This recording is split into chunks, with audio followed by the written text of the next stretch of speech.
Bueno, yo soy samario, que es lo mismo que ser de Minca, porque Minca es un corregimiento de Santa Marta, como lo es Mamatoco, como lo fue Mamatoco, Taganga y Gaira, que son corregimientos que han quedado ya casi en la mistura entre lo que es el casco urbano, lo que la gente comúnmente conoce como Santa Marta.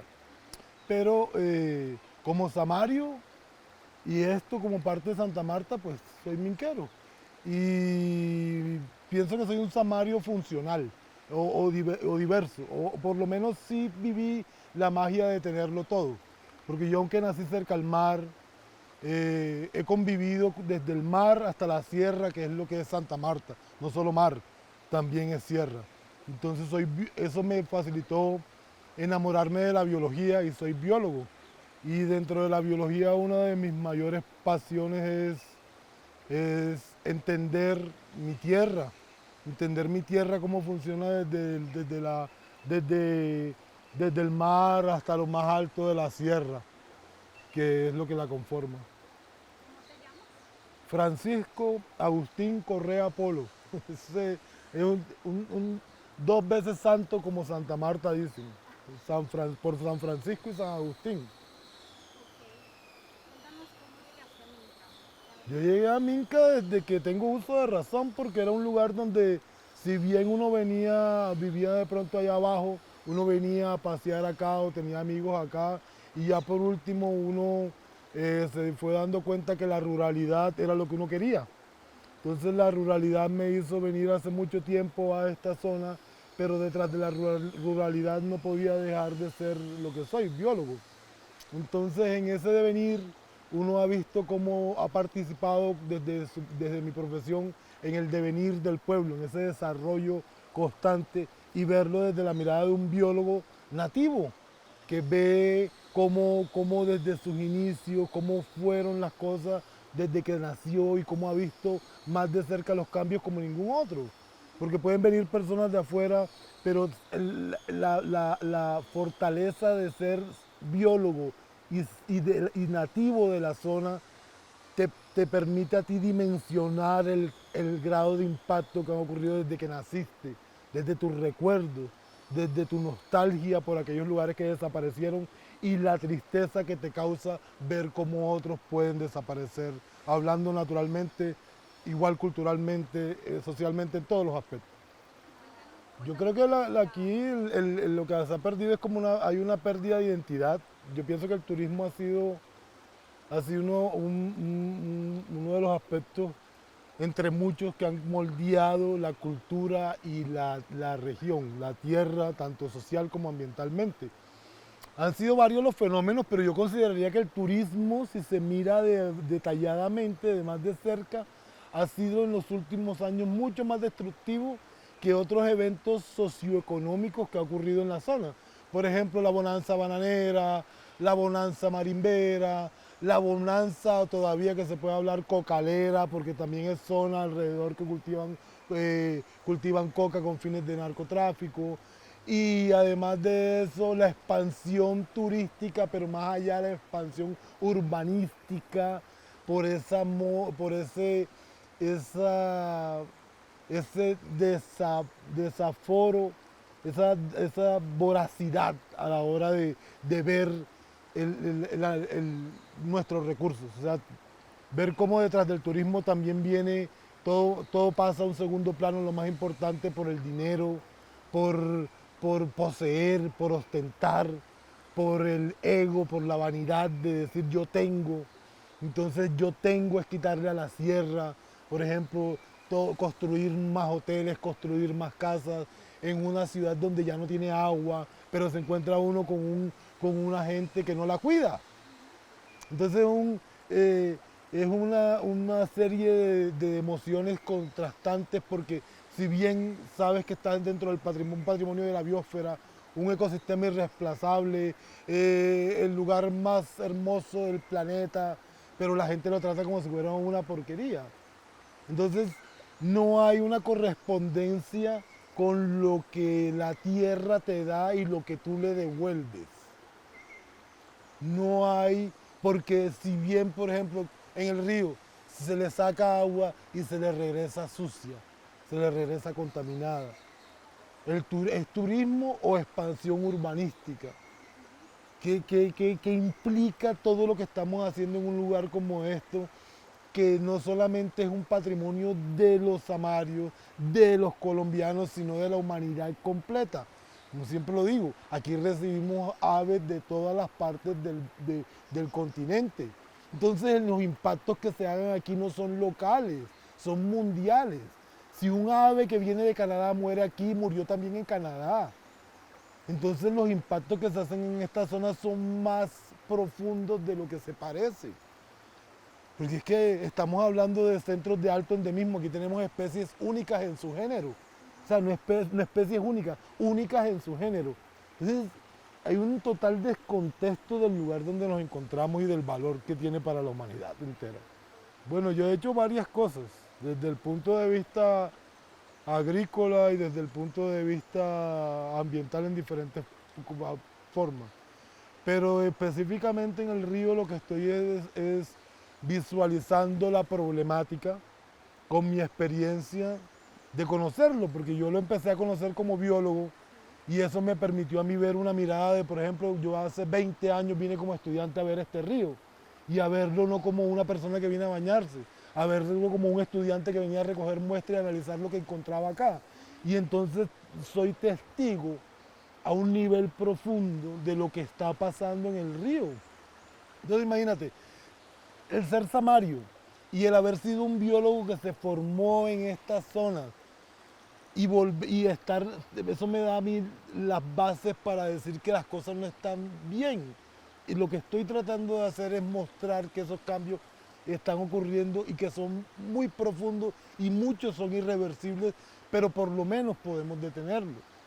Entonces, mi labor es concientizar a la gente de algo que ya sabe.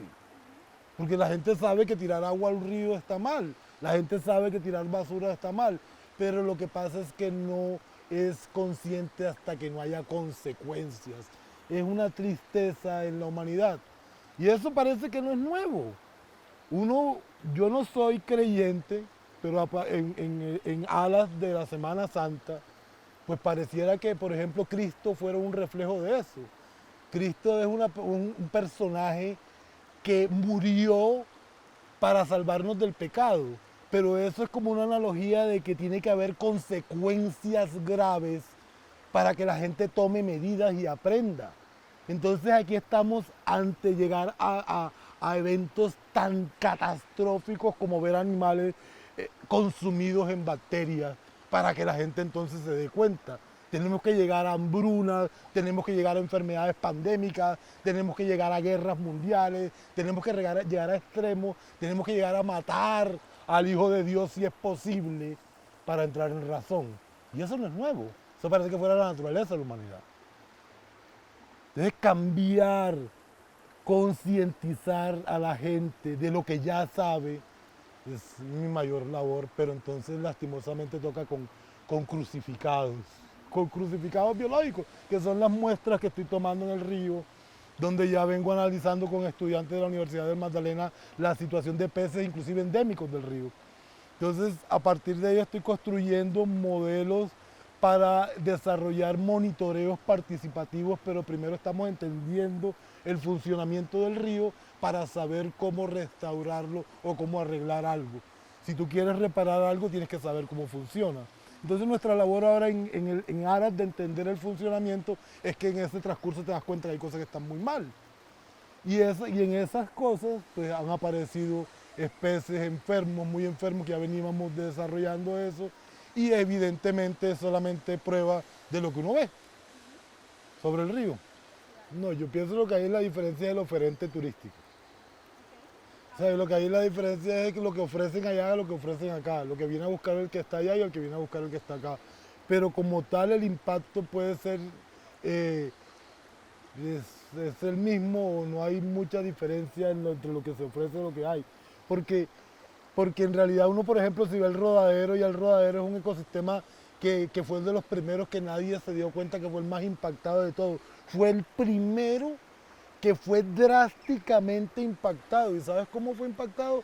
fue impactado porque en los años, finales de los años 70, o no, alrededor de los 70, de los 70, en los 80, comienzo de los 80, más bien, o finales de los 70, se generó una serie de cambios oceanográficos en el río, en el mar, perdón, en la zona de la bahía de Gaira, como se llamaba esa bahía, a partir de obras de dragado que buscaban nivelar la profundidad de la playa y hacerla de fácil manejo para los turistas que no sabían nadar en su mayoría, que venían del interior. No había mucha costumbre de saber nadar y era más fácil hacerle un lugar que fuera una piscina.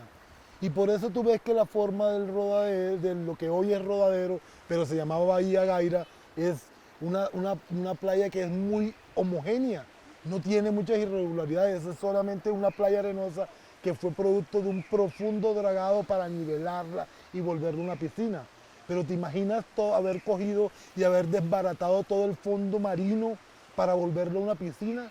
Eso no se cuenta, pero eso es de los impactos más grandes que ha tenido el turismo en toda Colombia y en todas las partes del mundo. Imagínate, destruyeron con dragado completamente una bahía para volverlo una piscina. Y entonces, ¿cómo uno puede comparar esas cosas cuando uno viene aquí a la sierra y el más mínimo turismo está atentando contra especies endémicas? Que también van a ser irreemplazables, porque si se pierden aquí, se pierden del mundo. Entonces, el impacto cambia, pero no deja de ser, como dicen por ahí, es la misma perra, pero despeinada. Pero ladra igual y muerde similar. Pues yo creo que si se ha hecho un trabajo ecológico y ecológico, que no es la palabra correcta, creo que la palabra correcta sería ambiental, porque ecología es más una ciencia que es la que más hay que aplicar y es la que estamos aplicando.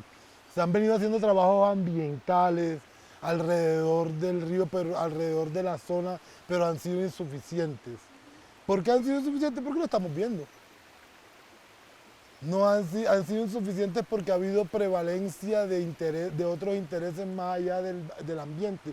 Nosotros no nos estamos desarrollando de manera sostenible y sustentable ambientalmente. Porque aquí se está desarrollando, no sé si sostenible, pero sustentado en generar dinero. Entonces ese es el sustento, la economía. Pero no un desarrollo sostenible y sustentable ambientalmente. Como te digo, mira lo que estamos viendo en el río, mira toda la situación que está y lo que se proyecta a futuro. Es una... Para Minca. No, yo no veo, si Minca no se repiensa, inclusive las bases que están ahora mismo de los planes de ordenamiento que están fijados se deben repensar porque no fueron personas que estaban realmente capacitadas para generar ordenamiento sobre la zona. Pero no solamente porque no estaban capacitadas, sino porque falta más información del sistema, de cómo funciona toda la sierra, de cómo realmente desequilibramos para poder generar planes de ordenamiento en contexto y de manera sostenible y sustentable con las particularidades de la sierra. Es que aquí no puede venir uno y creer que puede copiar las cosas porque esto es Santa Marta, entonces si allá en Santa Marta construyen así, aquí en la sierra también, o si allá hacen un tratamiento de agua así, aquí también. Entonces son muchas cosas que tienen que hacerse a contexto, porque la sierra necesita un plan de ordenamiento especial pensado para ella, como es ella, única. Entonces no hay tal, y si no hay algo pensado para la sierra, no hay nada. En los últimos años, eso habría que mirar la historia del pueblo y cómo él ha ido y devenido a partir de las modas económicas. Porque, por ejemplo, cuando la situación, algún momento también fue muy explotado turísticamente, pero más como una zona de gente adinerada que lo tenía como un lugares de descanso más alejadito, inclusive gente pudiente de Barranquilla, tenía grandes casas quintas acá. Y luego el café moldeó la tierra, pero luego la violencia también la moldeó porque frenó el desarrollo. Perdón. Entonces, ha habido pulsos, y por ejemplo el último pulso desenfrenado lo trajo el arreglo de la carretera que tenemos ahora. Eso generó un acercamiento a la ciudad, más hoy en día que la gente tiene facilidades de transporte, o sea, se puede llegar en una moto, inclusive mucho más arriba de lo que está aquí. Entonces ya la proyección de impacto, el crecimiento ya para cualquiera es fácil decir, yo me vengo aquí a vivir y quiero venir a vivir acá. Lo que ha frenado la cosa es que ha sido también del agrado de extranjeros y han hecho que el precio del bien raíz suba y eso detenga al colombiano de comprar. Pero en cuanto a en cuanto a su forma de crecer, ha sido al gusto del que compra el terreno. Y eso lleva a las dificultades de un ordenamiento y de diseñar un plan de ordenamiento en un caos controlado. Entonces, este caos controlado que se llama Minca, es difícil encontrar orden en un caos que está controlado, porque está controlado por los intereses de quien venda la tierra y los intereses de quien la compre y las autoridades que se hacen omisivas frente a ese crecimiento, siempre y cuando cubran las cuotas, porque este crecimiento es ilegal. Mucho del crecimiento que está llevando en Minca es ilegal porque se está haciendo sobre los planes de ordenamiento y manejo de la cuenca. Y se está haciendo sobre cualquier plan de ordenamiento, pero como hay tanta ambivalencia y dejan tantas cosas y hay una omisividad sobre el impacto que hacemos, eso pasa desapercibido. Pero Minca está creciendo a su suerte. No tiene identidad. Ahora mismo no hay una identidad clara, porque por ejemplo, mira, uno diría, hace unos años se decidió que esto se volviera más turístico que rural. Y la gente dejó muchas actividades rurales que se daban acá. A tal punto, perdón, a tal punto de que uno el caso más palpable, más triste lo vio en tiempo de pandemia, cuando yo me acuerdo que ya pasado 4 días del encierro, de la continencia, la gente no tenía nada que comer aquí en el pueblo. Entonces tú dices, ¿cómo carajos un pueblo no tiene nada que comer porque no tiene nada, que no produce nada, no produce lo suficiente para sostenerse? Entonces perdimos soberanía alimentaria, un área que definitivamente mostró que dejó de ser rural. Entonces la ruralidad lo vive como una cosa bonita para mostrar el turismo, pero entonces eso no es ruralidad, eso es una arandela más para ofrecer al turista. Entonces, los cafetales, por ejemplo, se han retomado ahora algunos en las partes más altas y de una forma terrible, porque no hay control y ahora con el precio del café, otra vez la gente está quemando desaforadamente en las partes altas, porque esa es otra cosa. La identidad agrícola aquí también se perdió por el cambio climático. Al calentarse más la sierra, estas zonas dejaron de tener las calidades de clima que necesita el café para producir una buena calidad que valga la pena su comercialización, porque el café de mejor calidad se siembra a mayor altura o a una temperatura promedio que no es la que actualmente tiene Minca. Entonces fue un poco de una cosa y otra cosa. Y el turismo desplegó todas estas fincas porque a la gente le pareció más interesante volver sus fincas ecoturísticas o lotearlas que seguir con la actividad agrícola. ¿Qué falta Minca? De todo porque hay que mirar qué es lo que primero le falta a Minca es un rumbo. Yo pienso que lo fundamental que le falta a Minca es saber para dónde quiere ir. Qué es lo que ella ve como desarrollo. ¿Qué es desarrollarnos como minqueros? ¿Qué es desarrollarnos como habitantes de la Sierra Nevada de Santa Marta? ¿Cómo se proyecta el pueblo? ¿Cómo se está pensando el pueblo para el futuro? ¿Cómo se piensan nuestras ciudades? ¿Cómo se piensan nuestros centros humanos? Y esa parte comencemos por eso y de ahí para adelante falta todo. Porque cuando uno se pone a pensar para dónde vamos, habría que repensar totalmente a Minca y repensar es volver de cero. Faltaría todo. Ese daño que se le está haciendo a Minca. Algunos sí, otros no, otros han sido partícipes del daño. Y hablas extranjero de todos, no solamente los que no hablan español, sino los que tenemos aquí cerca. Por ejemplo, aquí hay colonias completas de venezolanos que han hecho pequeñas veredas y ellos han tenido que habitarse, pues tienen una, no son, no tienen, no son, no están regularizados en el país y entonces ocupan zonas de forma irregular y eso engrosa los problemas de ordenarlos en este caos controlado. Y Y por el otro lado, ¿cómo dice? Como los que uno tolera porque será porque tienen plata o al menos vienen con dólares y no con bolívares o euros.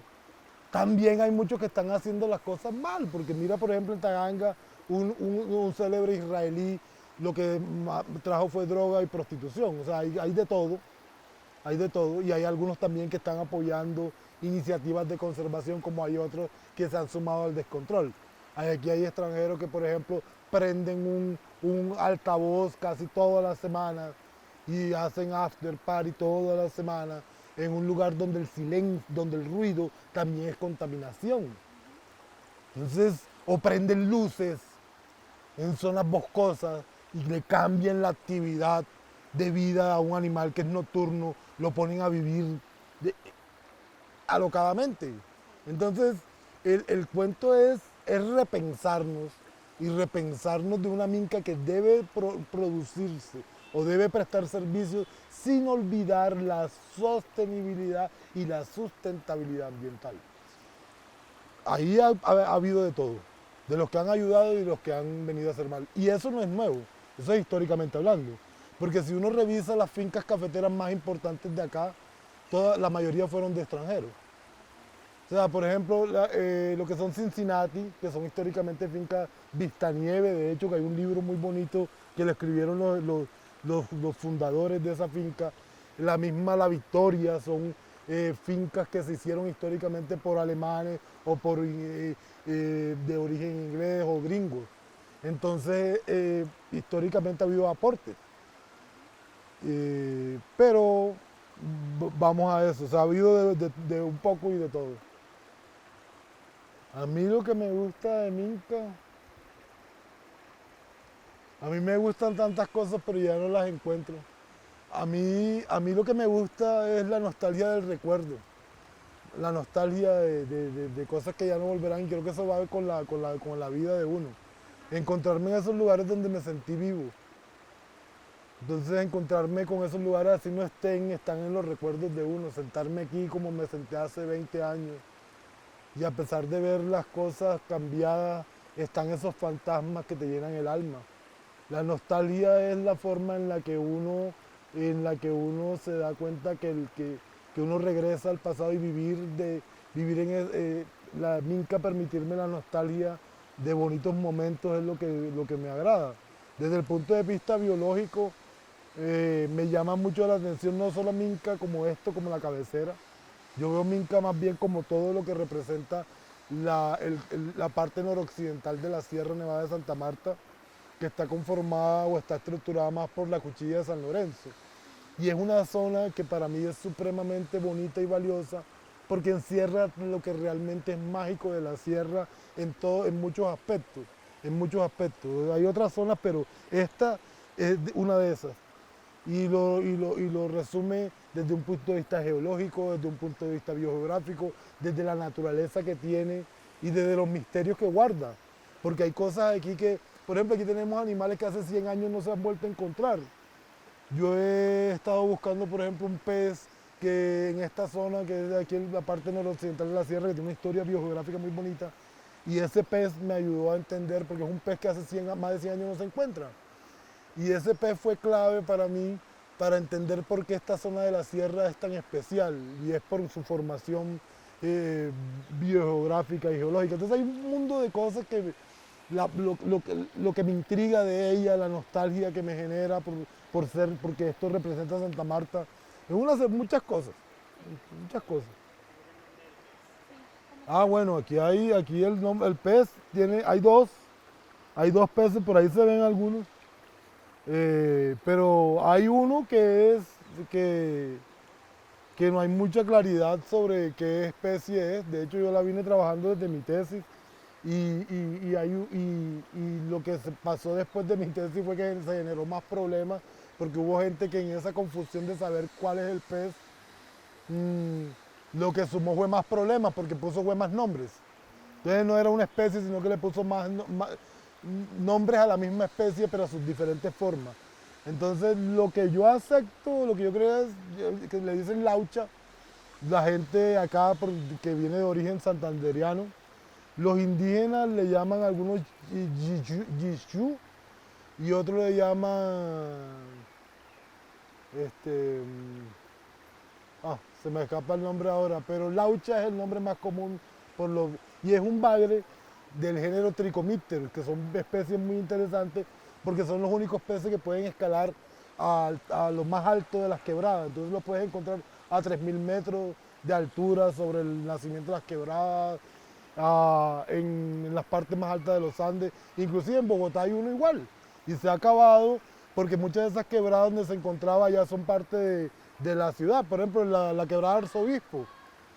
Hace 100 años se colectó y saber si está en ese caño. Y entonces son esa serie de cosas que...